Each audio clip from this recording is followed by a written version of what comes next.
们昨晚还颠鸾倒凤，不知天地为何物。没想到你今天就翻脸不认人，我不如死了算了。够了！谁能想到，现在拥在一起亲吻的两个人，刚才还在拔刀相向。原本在家里写稿的我，穿越成了书里的炮灰王妃。这王妃还是个反派卧底，而今晚就是她的死期。爸呀，大哥，上线就送秒死大礼包吗？爱妃中了我暗器上的七绝散，居然还能跟没事人一样。镇北将军培养出你这样一个探子，费了不少心思了。不行，我不能就这样不明不白的等死。殿下在说什么？什么将军，什么探子？有人要害殿下吗？爱妃的嘴真硬，不过没关系，有冤去地府里申吧。他是真想杀了我，既然我活不了，那你这个纸片人就给我陪葬吧！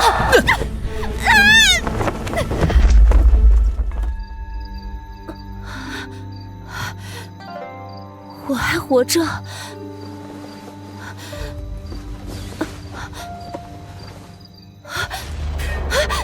景浩哥，我把男主弄死了。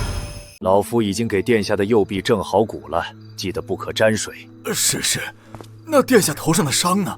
他何时会醒呢？可恶，王府的护卫来得太快，我还没时间溜走。殿下头上的伤口有些严重，老夫只怕会有别的情况。什么？真的吗？糟糕，兴奋过头了。娘娘，大夫已经送出府了，娘娘可否告知刚才究竟发生了什么？殿下怎么会受这么重的伤啊？方才的情况比较复杂，我忠于殿下。哎呀，都怪殿下想要寻刺激，居然带我到假山上，没想到一不小心就掉下来了。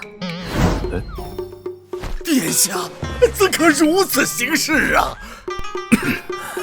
不管怎样，为了娘娘的安全，还请娘娘就留在这里歇息，不要踏出房间。唉，看来今晚是跑不掉了。景浩哥，你千万别再醒了，要给我争取跑路时间啊，知道了没有？你是何方细作，竟敢只身犯我军营？说！他怎么醒得这么快？我游完了。说，你是哪国的细作，竟敢只身犯我军营？什么军营？难道这家伙失忆了？殿下，您在说什么啊？这里是王府啊。王府？我是受伤被带回王府了吗？那北境叛乱平息了吗？北境叛乱？那都是5年前的事儿了。殿下问这个做什么？5年前？看来景浩哥真的失忆了，他的记忆停留在了北境之战，这是个很微妙的时间点。我这个炮灰女反派，就是那个时候被送入王府，成为镇北将军和男主博弈的棋子。也许这是一个离开他的好机会。王爷，我们昨晚还颠鸾倒凤，不知天地为何物，没想到你今天就翻脸不认人。既然王爷不喜欢我，那我走好了。等等，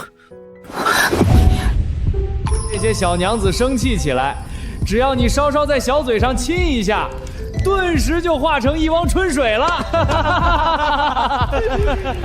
北境平叛腹背受敌，到现在我失忆，恐怕是朝中不想让我回来。这女人不简单，先把她留下。按照书里的设定，她一定在怀疑我，我要打起精神，在这个吃人的时代活下来。王伯，王爷有何吩咐？怎么今日屋中只有侧妃在，其他人呢？昨晚娘娘不放心殿下，亲自照顾了您一夜。所以，我昨夜是怎么受伤的？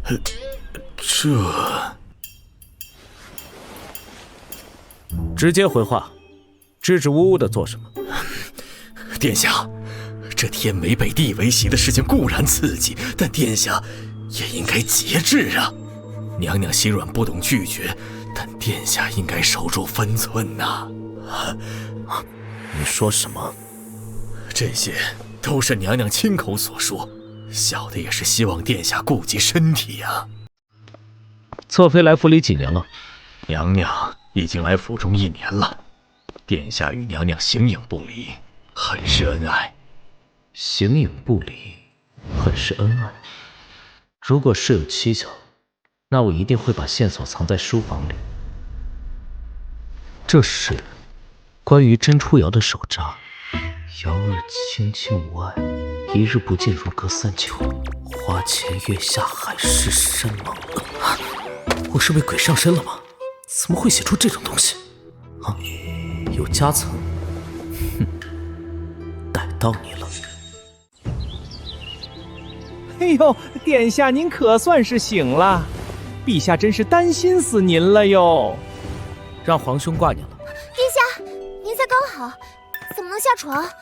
还是快回去休息吧。娘娘说的是。高公公，您都不知道，昨晚真的吓死臣妾了。殿下，这次可不要让我担心了。虽然表面上在胡言乱语，但他应该是想暗示我不要暴露自己失忆的问题。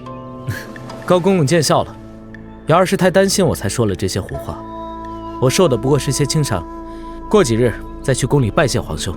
那殿下便安心养伤吧，奴才告退，这就回去禀报了。我倒要看看你怎么解释刚才的行为。我知道殿下想要问什么，不过今天殿下深深伤害到了我弱小的心灵，现在还不想和殿下说话。哼，还真是让人意外的回答呀。原本刚才可以趁机离开的，什么穆王府，什么将军府，统统都不用管。但是我突然想起一个很重要的设定，那就是将军府给我的这具身体下了毒，所以我要先蛰伏在这里，把一切从长计议。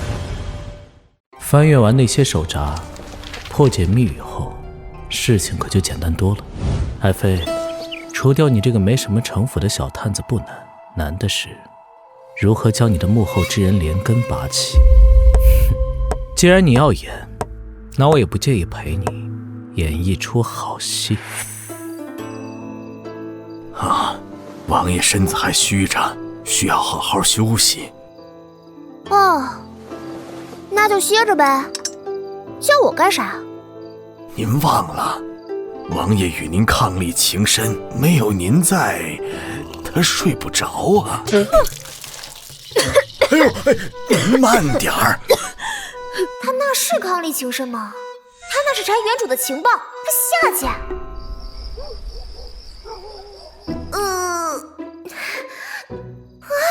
这可怎么睡啊？不行，抱歉王爷，吵着您了，不然您还是自己睡吧，我这就离开。老实点。这不是更难睡了吗？你不是说我们如胶似漆，伉俪情深吗？怎么在我怀里这么躁动不安？啊，妾是担心碰到王爷的伤口。既然王爷不介意，那就睡吧。狗王爷终于上朝去了，几天睡下来，老年人都麻了。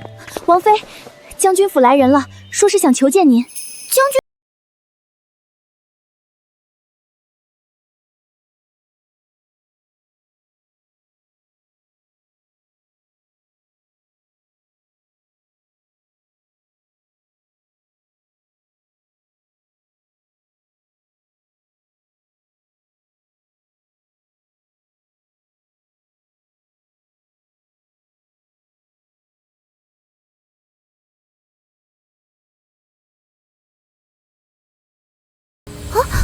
这个难道是合欢伞？占我那么多便宜还不够，还想惦记我的身子，销毁，一会儿就销毁。二小姐，夫人让我给您带句话，你那解药必须按月服用，所以别想甩开将军府。唉，还是得想办法解了毒再走。在想什么？这是什么？是二神庙，我也用不上，快还给我吧！合欢伞。老天爷，现在就让我死吧！本王这几日身子虚弱，爱妃还是再忍耐几日吧。这药就算作利钱吧。立你个大头鬼，祝你虚一辈子！外面风大，我们先回去吧。有刺客，快进屋！我想起来了，就是这次刺杀，让景浩哥负伤。他在追赶刺客的途中被女主所救，开启了两人的故事。不行，我的毒还没有解，不能就这样失去价值。王爷小心！甄初瑶，快保护王爷王妃！韩福一，倘若这人是做戏的话，不必这样豁出性命吧。王爷，妾没事，不疼的。接下来几日，爱妃好生休息，府里不会再有刺客。我待会儿命人再给你送些补药来。殿下可查清了是何人所为？倘若查不清楚，妾身实在担心殿下的安危啊！爱妃可是有怀疑的人？妾足不出户，只是一介无知妇人，全然不知外面的事。只希望殿下不要再因失意之事疑心妾身，否则妾身也只能如此自证清明了。我怎么会疑心爱妃呢？这几日你要好好休养才是。混账！那死丫头竟敢坏我大计！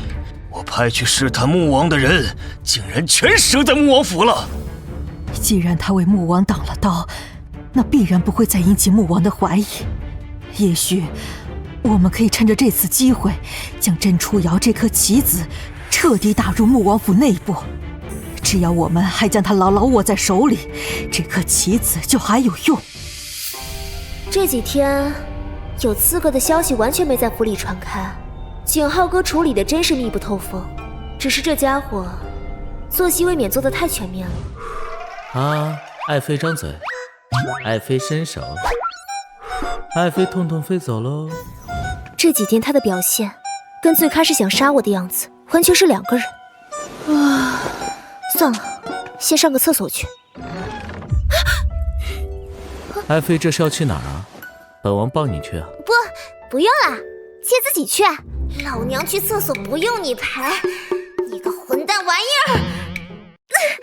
爱妃如此怕痛，从前我们温存的时候，你也是这般吗？殿下从前可没如今这般话多。我先去外边，爱妃收拾下就出来吃饭吧。爱妃多吃些肘子，本王听人说吃什么补什么。殿下，妾伤的是肩膀，不是手。况且这偏小孩的伎俩，殿下就别打趣妾了吧。因为爱妃在本王心里，永远都是小孩子呀。快说办法，再不吃就凉了。唉，如今怕是连市井中人都知道，穆王府有位极受宠的侧妃了。景浩哥此人表面和善，但内力是极其狠绝之人。那日来的都是死士，属下查探了几日，发现痕迹好像都被人毁去了，压根找不到蛛丝马迹。为了杀本王弄出这么大的阵仗，还真是大手笔啊！哎，王爷怎么有空过来？爱妃在看什么？闲来无事，读些杂书解闷而已。既然将军府暗藏祸心，那从将军府嫁过来的人，想必也不干净。前些日子来的那些刺客，到现在都没查到是谁派的。爱妃以为此事本王要怎么查下去呢？朝中谁和殿下有过节，就先查谁，总能查出来的，不是吗？哦，是吗？他这是真怀疑我了。殿下是天皇贵胄，想要查出是谁动的手，想必并不难。之所以特地来问我这个闺阁女子，是对妾有怀疑吧？还真是。殿下若是怀疑妾，不如将妾遣送出府，也省得多费心。早知殿下疑心，妾就该死在那场厮杀里。别乱说话，虽然我失忆了，但我可曾舍得冷落你半分。将军府就算是要送一个探子过来，也应当是对我有威胁的。陈初瑶这一哭二闹三上吊的样子，哪有半分探子的模样？别哭了，妆都要哭花了，是我唐突了。王爷慢走。完了，景浩哥真的在怀疑我，我得做些事才行。侧妃娘娘，殿下正在处理公务，现在还是不要进去打扰为好。殿下可曾告诉过你们，不许我进书房吗？你们知不知道殿下最宠爱的就是我？何事？妾来给殿下送晚膳，可这些侍卫竟然把我拦在外面。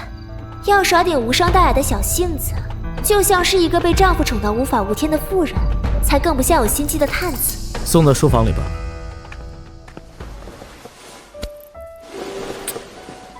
爱妃的手是用来写字品茗的，进厨房万一伤了，岂不是叫本王好生心疼？该死，这男人的确很坏。走吧，一起去尝尝爱妃给我准备的晚膳。殿下真好。娘娘，将军府来人了。被褥都凉透了，看起来已经走了很久了。将军府这时候来人做什么？怎么连贵客来都是这种下等茶叶？你们侧妃娘娘就是这般教你们的吗？妹妹若是喝不惯王府的茶，不如回将军府喝个够再来，何必为难一个下人？穆王殿下呢？怎么是你来见我？殿下日理万机，哪里顾得上这种小事？你是来做什么的？难不成这王府如今是你做主，还能带殿下来接待我？真是什么阿猫阿狗都上得了台面了。这小说女主果然跋扈，难怪原主不敢和她争锋。不过，我们似乎还有个观众呢。你算什么姐姐？将军府可从没把你当过小姐。我今日来，不过也是想提醒你一句，不要太得意忘形。哼，想知道戏里的内容吧？看不见急死你！谁让你躲在屏风后面？一封信。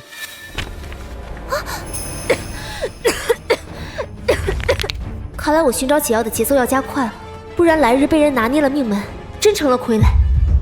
娘娘，你没事吧？没事，我们回房吧。那粉末肯定不是什么好东西。王爷，今日妾甚是想念家里，想回去看望一下。本王陪你去。爱妃最近日日同本王在一起，忽然要回母家去，本王属实不习惯了。这人看来是不会轻易放我独自回将军府了。可是殿下日理万机，倘若跟着妾回母家，那外面还不知道怎么说妾蛊惑殿下呢。爱妃放心，本王愿意宠着你，旁人怎么说也不影响我们恩爱。爱妃难道要重他人而轻本王吗？这个老狐狸！殿下要随着妾回复，妾求之不得。只是妾思念父亲，恐怕要和父亲说些体己话。也好，那本王就去同岳父叙叙旧。也好，叫你亲眼看看，我同将军府势同水火，压根不是一条线上的人。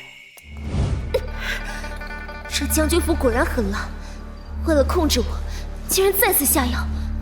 哼，刺杀景浩哥在前，如今又着急逼着我回府，是狗急跳墙了吧？昨晚没睡好吗？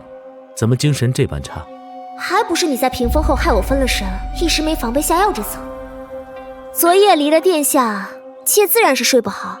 这人竟然这般不愿同我开口诉说，哪怕一点痛苦。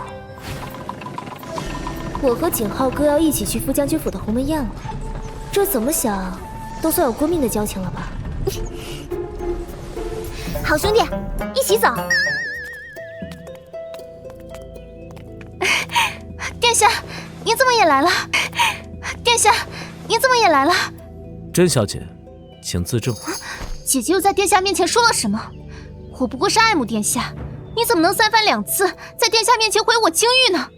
妹妹的清誉何须我去诋毁？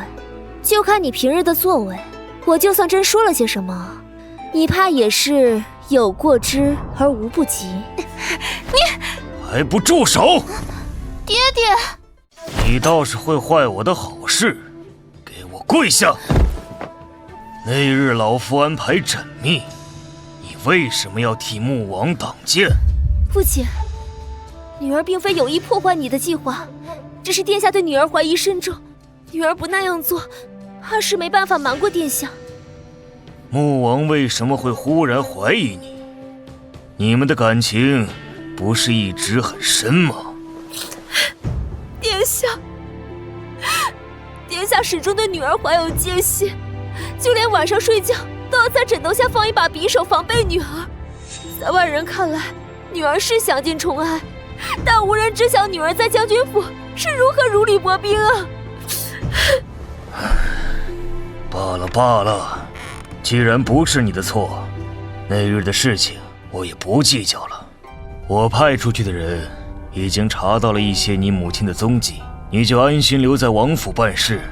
你母亲，我会省心的。这老东西又在试探我，看来他未必全然相信我的说辞。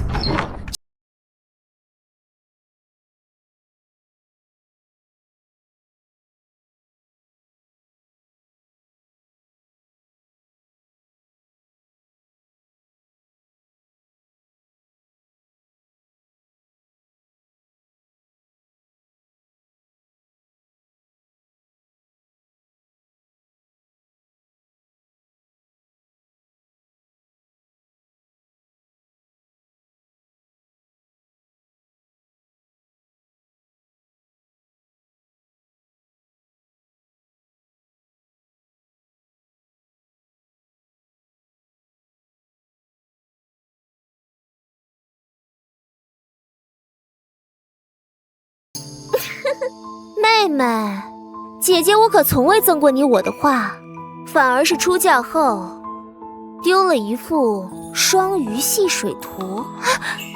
还好我到王府又做了一幅，就挂在我和王爷的寝房呢。申初瑶好像有哪里不一样了。初瑶，你作为甄家的女儿，怎么能随意诋毁幼妹？你平时在王府就学的这些东西吗？一个合格的傀儡是不能做出挣脱主人掌握的事的。但是父亲您疼爱妹妹不假，可若太过偏颇，伤了女儿的心是小事，若传出去叫朝廷中各位大人听了，被告到御史台，那可就是大事了。你今日是女儿想念父亲，所以带着殿下回门一趟，午饭就不在父亲这里吃了，父亲不用留了。某些人明明自己窃取了别人的东西充面子，被揭穿了还恼羞成怒想反咬一口。要不是景浩哥在我房里见过那幅画，恐怕今日有理都说不清。殿下，我们回去用膳可好？好。差不多了。你在干什么？买了这么多医书？他怎么这时候过来了？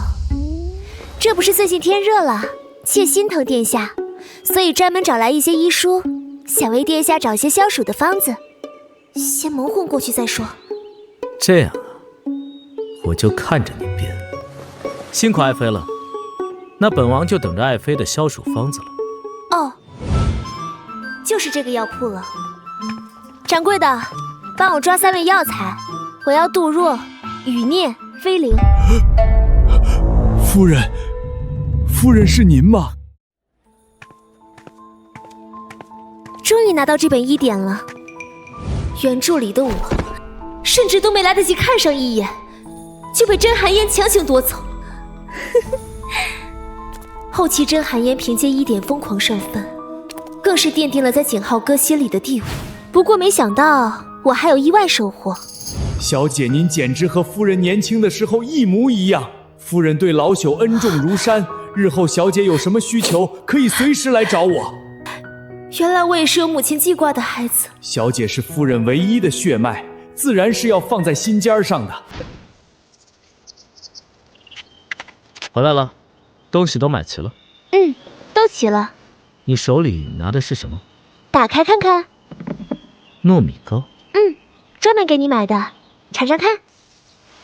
好，你怎么知道我喜欢甜食？知道殿下的口味不足为奇，重要的是我买的东西，殿下是否爱吃？就还行。原著里的他原来是这样一个人，他果敢坚毅，爱吃甜食，重义气也容易心软。哎，果然，做景浩哥的女人还不如做他的兄弟，至少他对兄弟一直很不错。要是能够在他恢复记忆之前把身份调整过来，岂不美哉？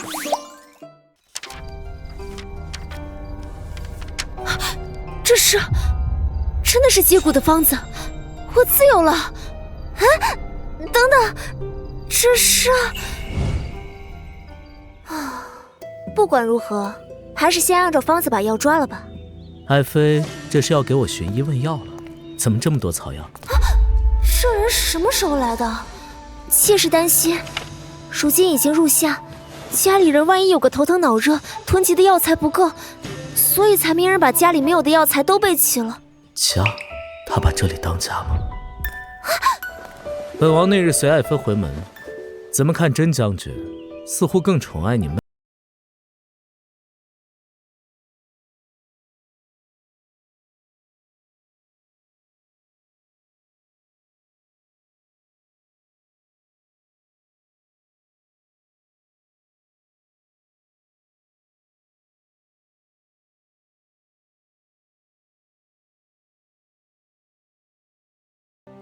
殿下这般关心妾的家事，难道是想关心妾却不好意思说出口，才换了这样委婉的方式来向妾诉说情意？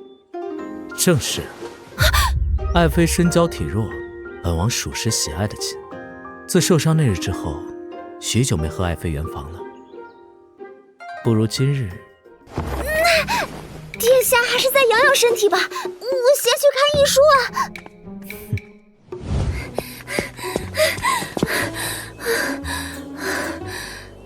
该死的臭流氓！娘娘，长公主来了。府里还没有正妃，你倒是得了权。府中需要人管事，妾只是忧心殿下劳累，所以多帮衬一些。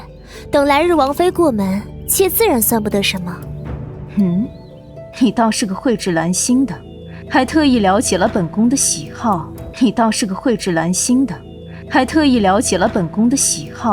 煮了乌梅汤来。都是王爷记挂长公主，时常念叨些长公主喜欢的东西，妾听多了也就记住了。记挂了景浩哥，还赞了自己，我真是太厉害了。本宫听闻浩哥格外宠爱你，所以将管家之权交到了你手里，是不是？殿下忙于政事，无暇打理府中杂事，所以妾才先行接管。日后主母入府，妾一定会交出管家之权，到时候也有机会多多孝敬你。禀公主殿下，王爷下朝回府了。既如此，我们便过去吧。你就是表哥的侧妃？这位是……想起来了，原著中长公主身份尊贵，从小抚养景浩哥长大，而展汉池是她的亲儿子，景浩哥的表弟，从小就是景浩哥的跟屁虫。本公子看你除了长相也没甚可稀罕的。我表哥那么厉害的人，应该配置全都城最优秀的女子，怎么就娶了你？少年，你说话有点欠揍啊！对，你们家莫王殿下上天入地只此一人，除了仙女没人配得上他。你知道就好，走吧。等等，你刚才在嘲笑我，是不是？没有的事。那些亲手教你下棋的日子，仿佛都还在昨日。一眨眼，你都长这么大了，已经能把本宫的棋路堵死了。姑母今日来是为何事？想看看你新纳的那位侧妃是什么心性。毕竟民间已经传闻你宠爱她到了过分的地步。姑母放心，我不是那种会被情爱蒙住眼睛的人。我宠她，并不是因为喜欢，而是想借此机会让背后捣鬼的人露出马脚。你一向都很有分寸，是姑母小看你了。这树是你让乙栽过来的，这品味倒是还行。浩儿，你对那位侧妃真的只存了利用之心吗？见过殿下，长公主。不必见礼了，过来坐吧。你表哥，你看他刚才内涵我。哎呀，是小公子误会了吧？可别冤枉我。汉池，你当唤初瑶一声表嫂？他这是怎么了？按理说，应当是景浩哥的正妃才有资格被称一声表嫂。汉池还不叫人？初瑶，表嫂。感受到你的不情愿了。唉，没想到浩儿的棋艺还是这么好，看起来我这是穷途末路了。公主可否允妾落一子？你还会下棋？那便来吧。这局棋看似没有退路，实则险象环生，只需一子，此局便可破。我输了。这怎么可能啊？本宫还是第一次见浩儿下棋输了呢，你竟有这般能耐。怎么样，姐姐我厉害吧？今日先到这里吧，该用膳了。姑母小心。你想干嘛？都顶我一路了。没什么，就是本公子觉得你现在勉强能配上我哥了。好，怎么突然对我改观了？你竟然能赢我哥，若不是亲眼所见，我是绝对不会信的。所以你还真挺厉害的啊！对了，我今日不过同你说了几句话，表哥就像个大醋坛子似的，还特地让我唤你表嫂啊！所以呢，你想多了吧？蒋汉池，呀，我滚，我马上滚！怎么了这是？臣女见过长公主、小公子、殿下。敌意如此直白，倒是让我有点不习惯了。石温舒是原著里出现的第一个女性反派角色，也是景浩哥的追求者之一。你为何不向侧妃见礼？见过侧妃。石妹妹不必客气，有景浩哥帮忙出头，我只要乖乖扮演小白莲就好啦。石小姐来此是为何事？我听闻甄姐姐素来琴棋书画精通，尤其是写得一手好字，于是今日特来找姐姐切磋一二。谁人不知石家小姐最擅长书画，硬要同我初瑶嫂嫂比，你居心何在啊？怎么回事？怎么除了穆王殿下，连长公主和小公子都这么护着她？难道甄姐姐只敢躲在别人后面，连邀约都不敢接吗？啊！我说你这人，没事的，汉池。石小姐，我应如何，不应又如何？我进来的时候，听府里的下人说起，甄姐姐的棋艺连穆王都比不过。若是连这点小事都不敢应，怕只是徒有虚表。本妃身为殿下侧妃，难不成连你一个闺中女儿家都拒绝不了？这些小把戏别在我面前用，只会白白叫人笑话。再者说，穆王是我的夫君，夫妻之间的输输赢赢，石小姐怕是不懂吧？穆王殿下，你竟如此纵着他吗？初瑶说什么，本王就认什么。其实石小姐大可不必吊死在一棵树上，你善书之礼放在哪里不是香饽饽？以你的家世，想要嫁一个品貌性情都上等的世家子弟并不难啊。我们已经站了许久，先到这边坐吧。那你怎么不嫁他人啊？我也不想啊，要不是被甄天华那个畜生用娘亲威胁，也不至于陷入这般水深火热的境地。我这不是已经嫁给殿下了吗？殿下对我这样好，我也不可能改嫁吧。那你说我嫁给谁？我觉得尚书家的长公子就很好，对琴棋书画造诣颇深，你们以后要是成亲了，可以一起研究这些。大理寺卿家的小公子也不错，今年刚到弱冠之龄，为人豁达大方，不拘小节。还有，其实也不一定嫁人才有出路，只要自己有底气，什么时候都不需要求人。你一个女子，怎可如此随意谈论婚嫁之事啊？不是你要我说的吗？我只是说你不让我嫁给殿下，是要我嫁给谁罢了。你这是什么表情？难不成你是想嫁给我？登徒子，你个登徒子！这女人现在连小姑娘都招惹上了。初瑶，过来再帮我续一杯茶。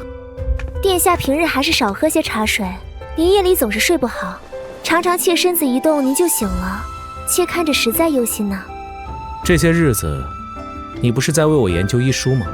那些调理身子的药，本王也一直在吃，你不必这般忧心本王在床上的表现。这个人到底在说什么啊？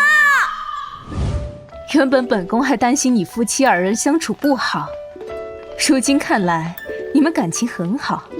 光是初瑶亲自为你调理身体这一点，本宫就做不到。姑母放心，我同初瑶情深若许，一定会互相照应。互相照应着演戏，看看谁演技好吗？最好能决出奥斯卡。让我看看，这应该是莫汉莲吧？你手里的是马齿苋，右边的才是莫汉莲。啊，这大小姐怎么还没走？不过，你认识草药啊？我祖父曾是太医令，我小时候学过一些。况且，你拿着医书照着找都能认错。别说是给殿下调理身体，就是你给自己煎药，我都怕你毒死自己。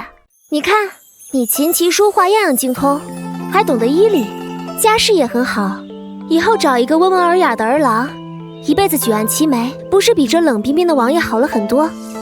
这个人压根儿不像外面传的那样有心计，他善良大方，心思细腻，也不记仇，就连我3番2次想要为难他，他也没有报复，总觉得就连嫉妒心也生不起来。我知道我日后找一个这样的夫君是最好的出路，可是我父亲在朝为官，他需要一个合适的踏脚石。他有那么多子女，根本就不在乎会不会毁了我一生的幸福。而且我也是喜欢莫王殿下的，原主也是因为娘亲被他父亲控制，这原主怎么寻找都是无果，所以才不得不嫁进来。没人撑腰，还要面对莫王这样可怕的人，何尝不是一种囚禁呢？这个石文书看似嚣张跋扈，实则四面楚歌。莫王府不是什么锦绣丛，如果我不是没办法，也不会选择嫁进来。但你还有选择，哪怕只有一丝希望，你也要嫁给一个喜欢的儿郎。那就借你吉言了。明天约了温叔一起游湖，今天得早点歇歇了。娘娘，殿下来了。王爷怎么过来了？没什么大事，只是本王有一事不解。你与石温叔早上还剑拔弩张，怎么下午就化干戈为玉帛了？温叔为人爽朗大方，同我一见如故。我二人一起在院里研究医书和草药，他还精通一些药理，自然与妾投缘啊。一见如故？你好像和我都没有一见如故。算了，本王今晚在这里过夜。他怎么突然要在这里过夜？难道他又想……不行，不能再被他拿捏了。注意距离。王爷是现下就要歇下吗？要妾伺候您宽衣吗？你对我倒是变得见外了。月满则亏，所以凡事都要有度。殿下宠爱妾身，妾身知道。但若妾想要和殿下长长久久，也不能太过放纵。爱妃怎么这么说？是我对你还不够好吗？是不是姑母跟你说了什么？殿下多心了，长公主不是那样的人，我们相处很好的。以前公司的前辈不是说，男人不喜欢女人扭扭捏捏吗？他怎么还不掉头走？那只能我溜了。殿下今天肯定很累了，妾去给您煮碗羹汤。大晚上给我煮羹汤，甄初瑶，你这时间也太……来人，去把侧妃的斗篷拿来。夜凉也不知道天意。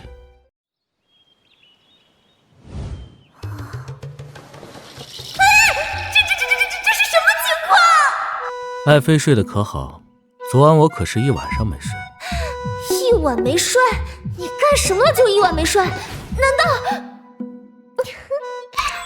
王爷，不会的，不会的，冷静，我要冷静。我是睡着了，又不是死了。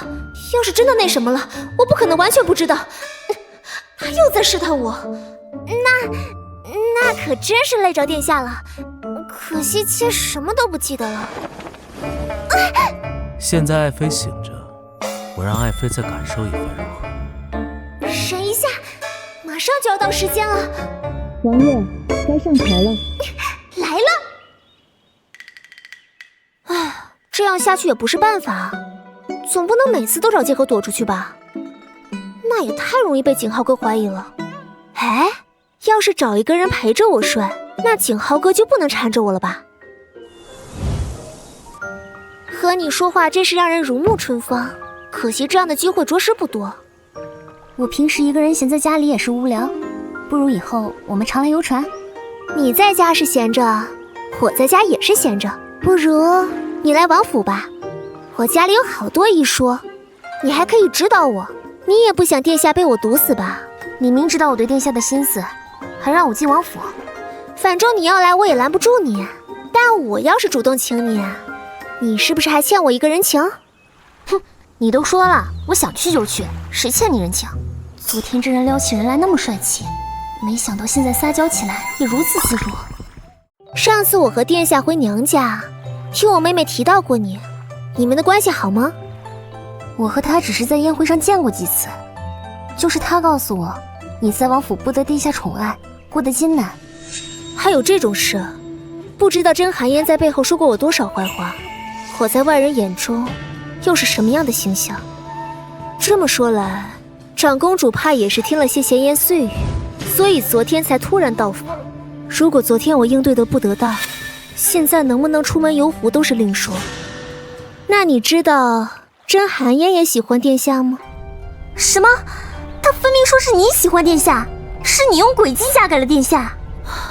其实我是被父亲强令嫁给殿下的，婚后殿下对我好，我才和殿下琴瑟和鸣。我知道你喜欢殿下，但即便你嫁给殿下做正妻，以后殿下娶侧妃纳妾都要你亲自操持，你愿意吗？谁家的正室不是这样过的？从小母亲就教导我，要我贤良淑德。贤良淑德，你仔细想想，这短短4个字包含了多少内容？给心爱的人纳妾，看着心爱的人与别人结婚生子，还不能嫉妒，你受得了吗？你和我说这些，是不是就是劝我不要跟你争殿下？你和我说这些，是不是就是劝我不要跟你争殿下？你嫁不嫁给殿下对我又有多大区别呢？我只是个侧妃，即便不是你，迟早也会有其他人成为殿下的正妃，不是吗？哎呀，好啦，咱们又不是离了男人就活不了，看我们现在一起游湖，不也很快活吗？都是你说些让人不高兴的事。好好好，都是我的错，我自罚3杯，好不好？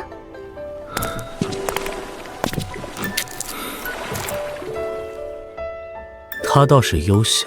唉，还不是表哥你自己放心不下，非要来看。就游个湖嘛，表嫂还能掉湖里。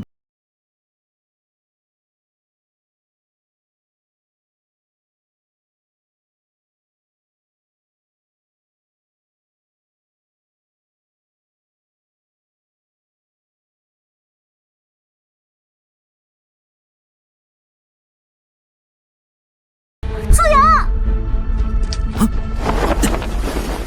殿下，你怎么来了？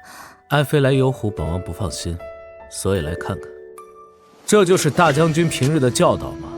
甄大小姐，小女什么都没有做，是姐姐在诬陷小女。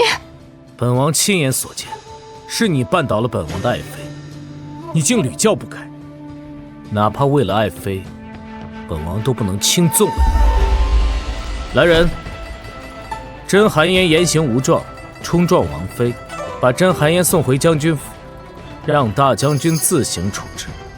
这男人明明都失忆了，做事却一点都不含糊，说的像是为了我才和这寒烟过不去一样。哼，实际只是为了给大将军上眼药罢了。不过既然你想演，那我就陪你。哼哼，刚才可吓死妾身了，多亏了有殿下。倒也不必抱那么紧。甄初瑶这个贱人，不过一个庶女，凭什么让王爷这么伤心？甄小姐方才做坏事都不避讳场所，如今还敢做不敢当啦？你，王爷，我要昏倒了。爱妃身体不适，本王先带王妃回府了。甄初瑶，你给我等着！娘娘，将军府来人说，大将军让您妹妹禁足半个月，并命她抄写佛经。王爷问您是否满意？看吧，还是甩到我身上来了。景浩哥倒像个不粘锅。此事是殿下处置的，还是问问殿下的意思吧。你来干什么？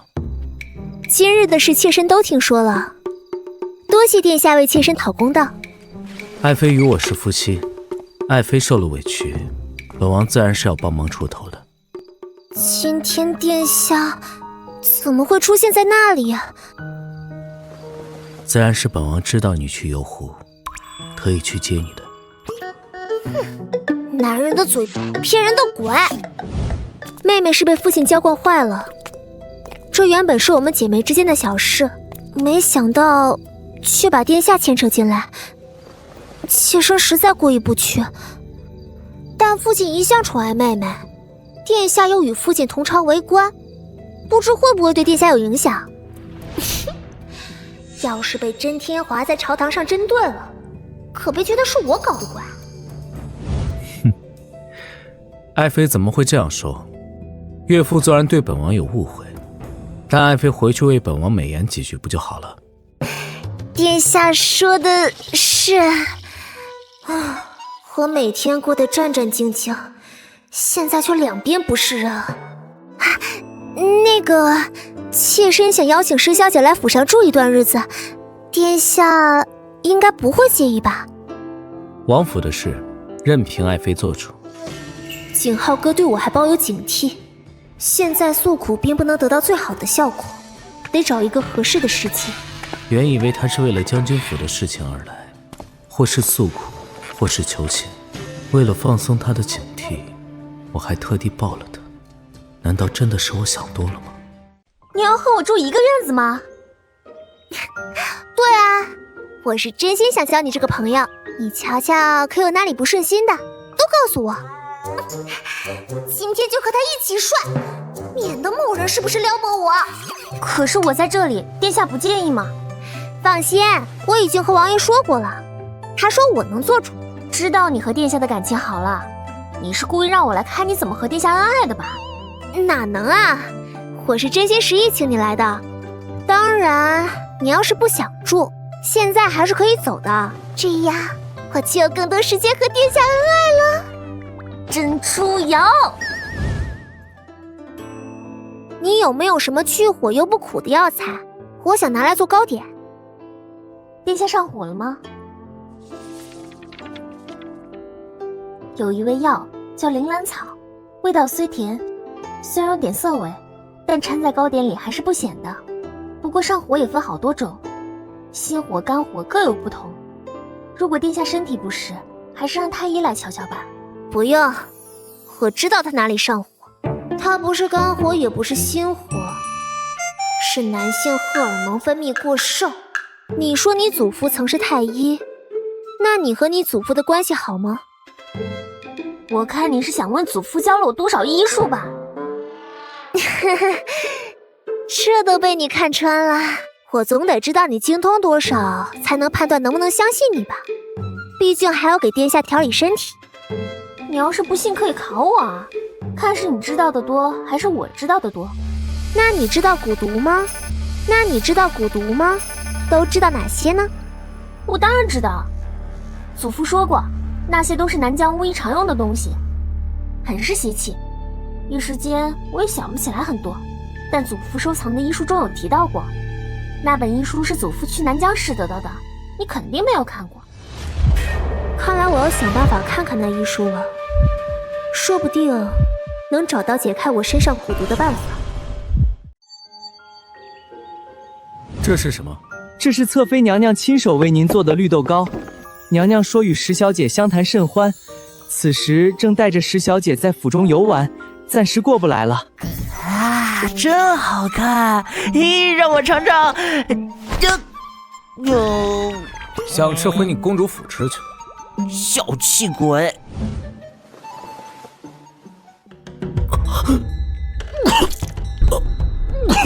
表哥，你怎么了？不要为难初瑶。表哥！夫人，王爷出事了！吃了我刚送去的糕点就吐血了，这是怎么回事？我身上的蛊毒还没解，只要景浩哥一死，我就变成了无用之人。届时郑天华一定会把我除掉。现在太医还没来，温叔，你能先给殿下瞧瞧，是否有性命之危吗？我看殿下的脉象虽然紊乱，但并不十分虚弱，应该是还有救。那就好。表哥就是吃了你送的糕点才会这样。你是想说我送的糕点有问题？楚瑶，你看到了，糕点是没毒的。其实糕点没毒不代表没有问题。什么意思啊？你说要帮表哥降火，你是不是知道表哥身体哪里出了问题，然后故意让表哥吃凉性的东西，以致气血逆行，导致表哥吐血昏迷？我要有那本事，有必要亲自做一份糕点送来吗？这和十命之下毒有什么区别？冷静，我要冷静。今天殿下都去过哪些地方？吃过什么？碰过什么？表哥从宫里出来就没吃过东西，除了这份糕点。你是等殿下出宫之后才与殿下一同来王府的吧？是在宫里出现的问题。殿下这是气血逆行导致的吐血，下官给殿下施针之后便无大碍，娘娘莫要担心。有劳太医，在殿下醒来之前，还请太医在王府暂住，以免节外生枝。应该的。万幸，硬是保住了。娘娘，将军府来人说大将军身体不适，让您回去一趟。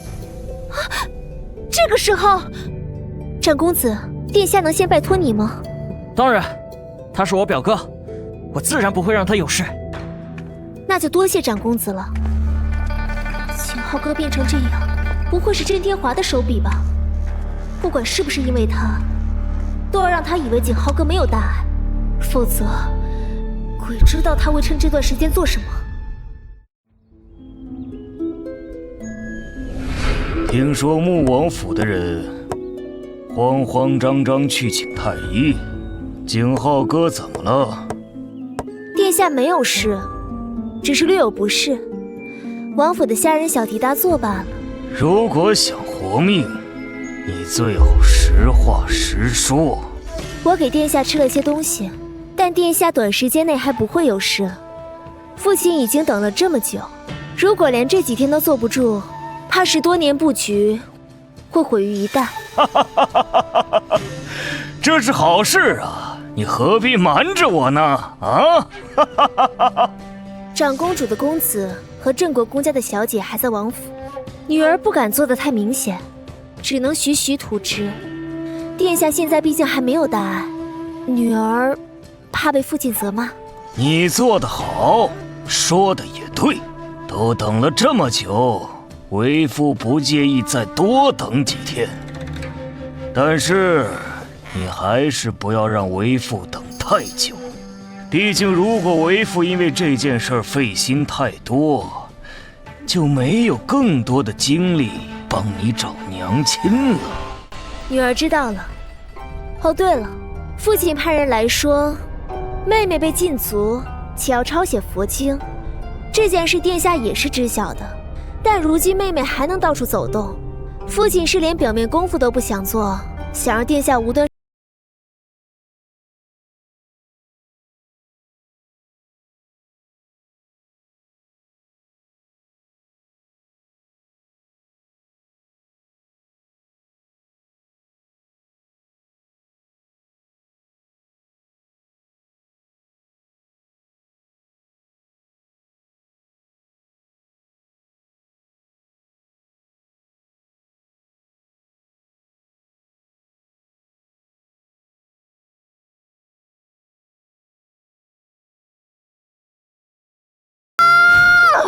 娘娘这是怎么了？将军又为难娘娘了吗？没事，回去你就和人说，我从将军府出来的时候一切都好。如果有人逼问，你就说我从将军府出来时是受了委屈的，知道了吗？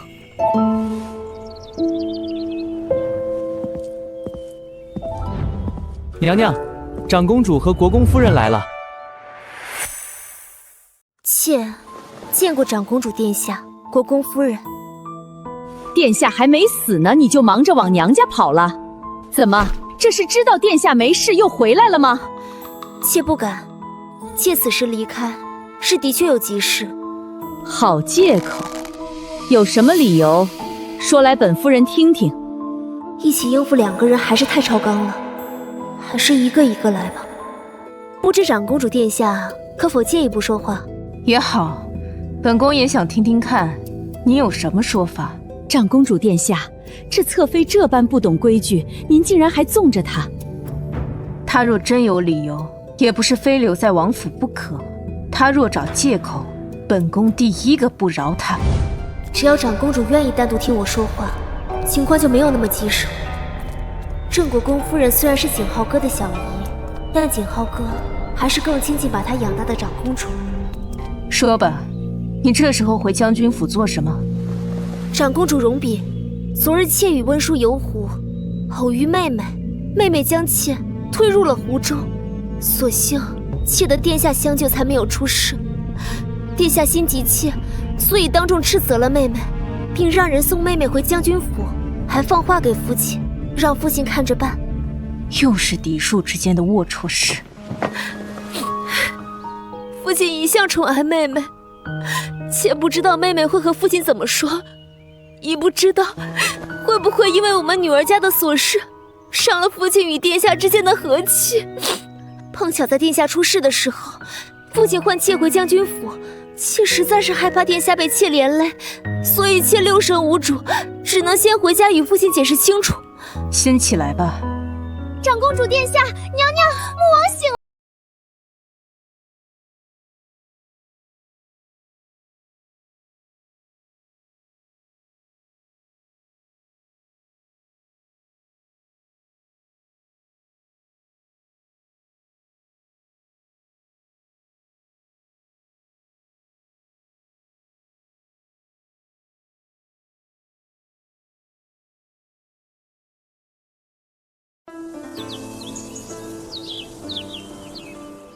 我让姑母和国公夫人先回去了，与他们说府中有爱妃便够了。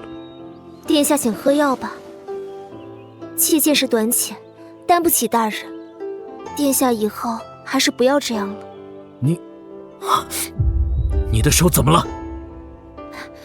没什么，殿下还是快喝药吧，这药凉了就更苦了。今天发生了这么多事，也不知道他心里是怎么想我回将军府这件事的。要我一会儿再喝，先给我看看你的手。你回将军府的缘由，姑母已经和我说了，你的确是为我着想。国公夫人的话，你不必放在心上。他这是在安慰我，还是终于有那么一点信我了？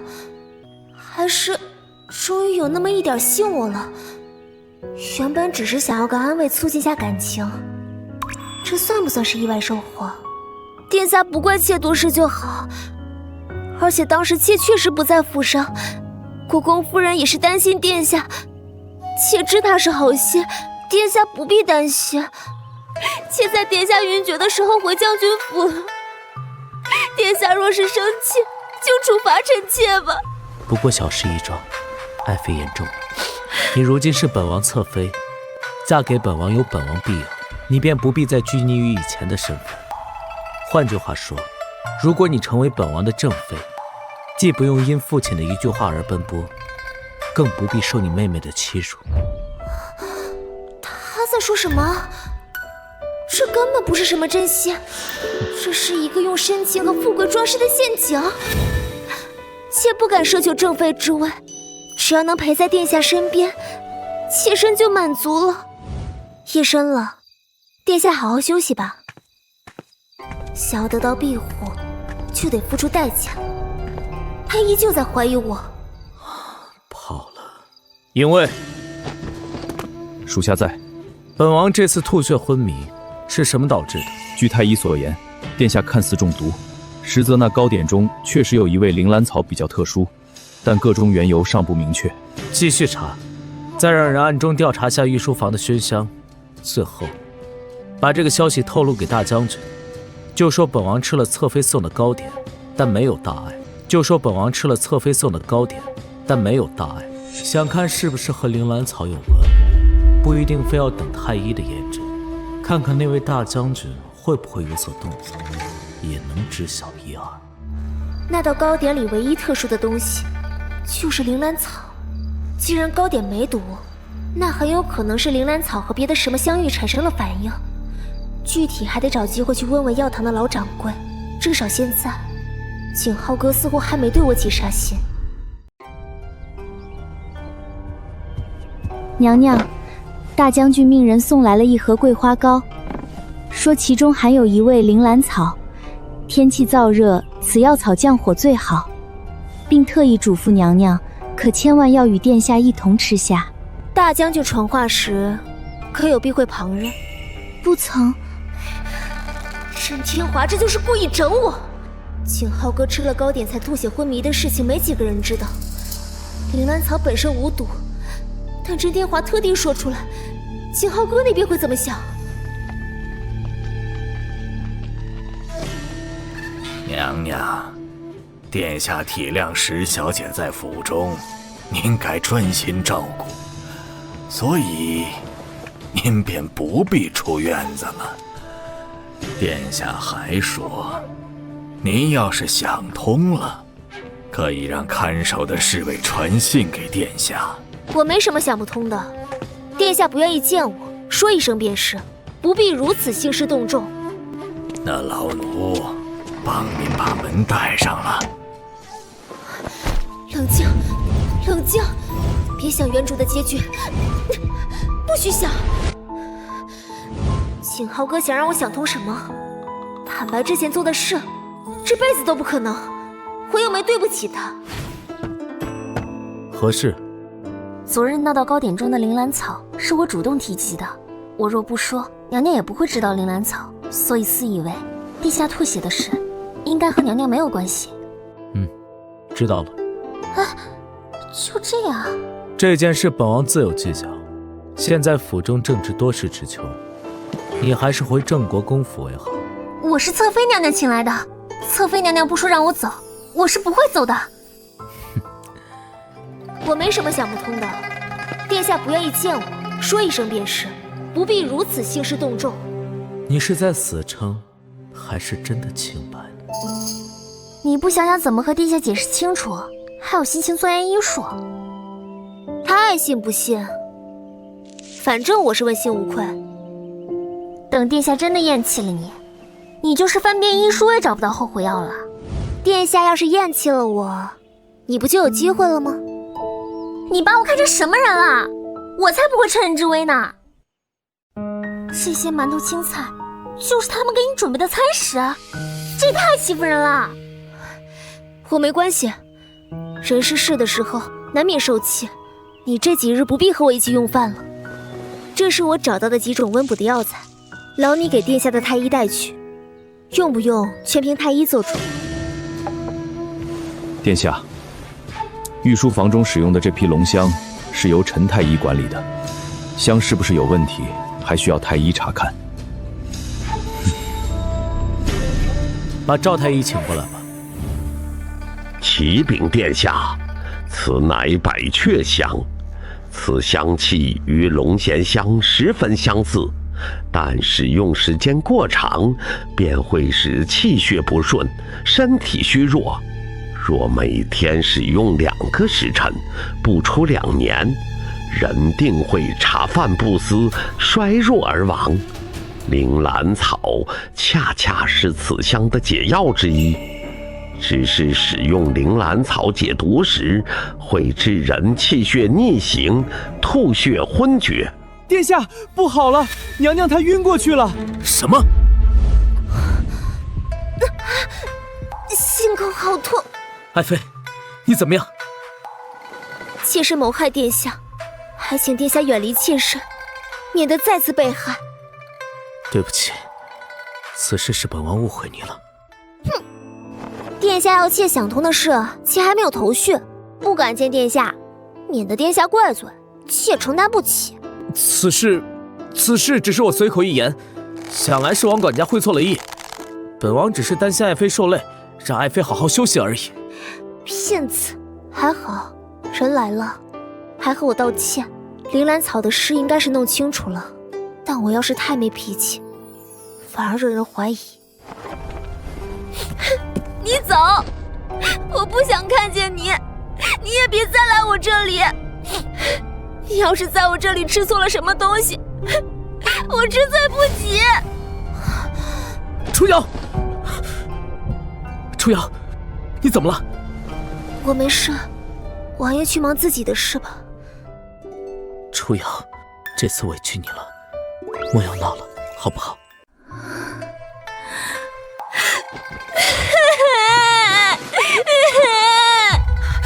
糟了，心口又抽痛了。初瑶，你怎么了？喊赵太医。娘娘刚醒，不可过分伤心，以免气血堵塞再致心痛啊。原来我的脉象会显示伤心过度，造成心痛晕厥。原著中说，原主身上的蛊毒不是寻常大夫能从脉象中得知的，而且中此蛊者既是人参，食用人参后会有盗汗心痛之象。但以我当时的处境，我也只能赌一把景浩哥会不会愧疚。看来是我赌赢了。娘娘如今身体虚弱，虽不可过分进补，但吃食上还是要讲究些。赵太医，你太棒了，这可比我自己说出来的效果好太多了。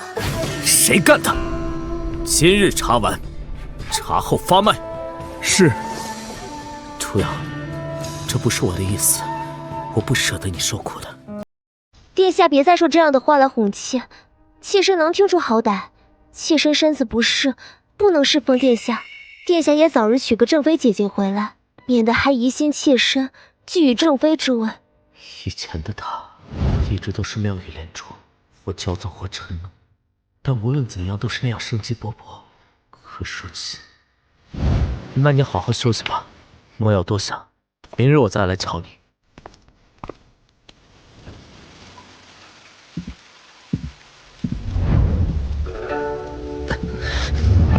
简直是落荒而逃。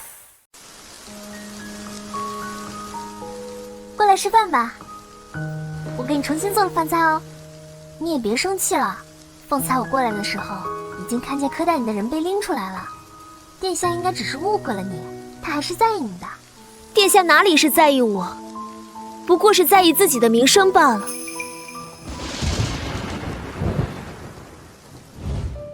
殿下，殿下，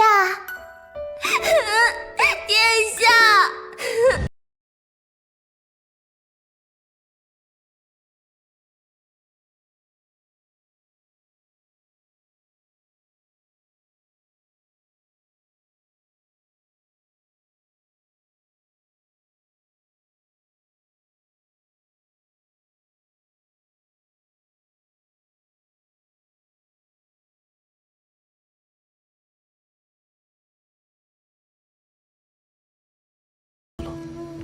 我们的人正盯着陈太医，发现他与真田华的来往密切。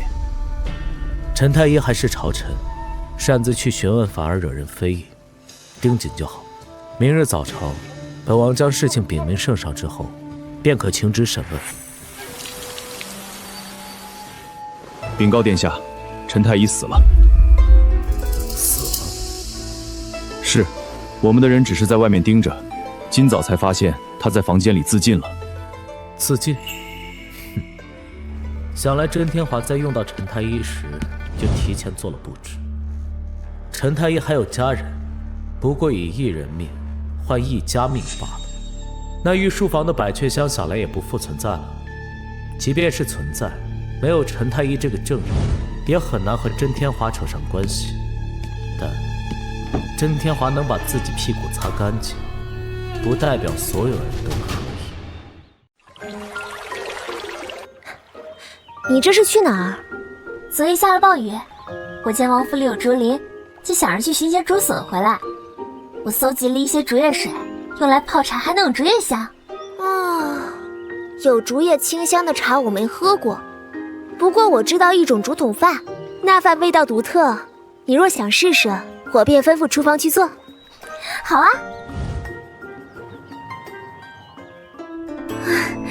幸好娘娘没有亲自去厨房，奴婢去的时候，他们刚好在打老鼠，吓死奴婢了。有那么多人在，不过是一只老鼠，你怕什么？老鼠？前几日我去医馆，问了铃兰草与我身上蛊毒的事。其他的倒也罢了，就是这位田姬有些难寻，怕是需要3、5日。无妨，您备齐的时候告知我一声，我自来取。阿奇，客人等着抓药了，你在那里做什么？哦，方才我见这儿有只老鼠，我怕咬坏了药材。厨房里有老鼠很正常，但谈话的地方距离药柜还有一段距离，那里怎么会有老鼠？即便有，一个人去抓老鼠怎么可能没有声音？而那之后，郑天华就知道铃兰草的事。